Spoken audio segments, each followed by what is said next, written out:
Tumeona kwenye sherehe nyingi sana watu wanapewa ardhi kama zawadi, na hii imekuwa trending nowadays. Watu wanapewa zawadi ya ardhi, na sio tu kwenye harusi, mpaka huku kwa watu wa kawaida wanaamua kumtunuku mtu kwa upendo zawadi ya ardhi.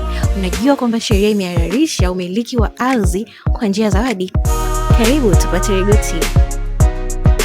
Sheria ya ardhi Tanzania inatambua umiliki wa ardhi kwa njia ya kupewa kama zawadi.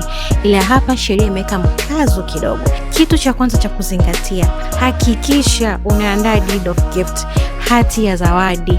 Hii itaonyesha kwamba mtoaji zawadi alitoa ile zawadi akiwa na akili timamu, hajafosiwa na mtu yoyote wala kutapeliwa. Vile vile itaonyesha mashahidi wawili ambao lazima watie saini kuhalalisha kwamba utoaji huo wa zawadi umetolewa kihalali zaidi.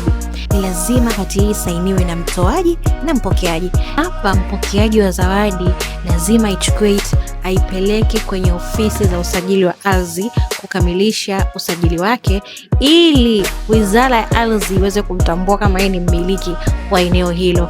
Yaani sheria ipate kukutambua kwamba wewe ni mmiliki halali wa eneo hilo.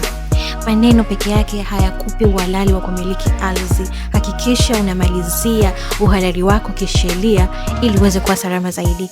Hapa tunazungumzia kuepusha migogoro isiyokuwa na lazima. So deed of gift ni ulinzi wako. Hakikisha unakamilisha utaratibu kisheria. Usimiliki ardhi kihisia, miliki kisheria.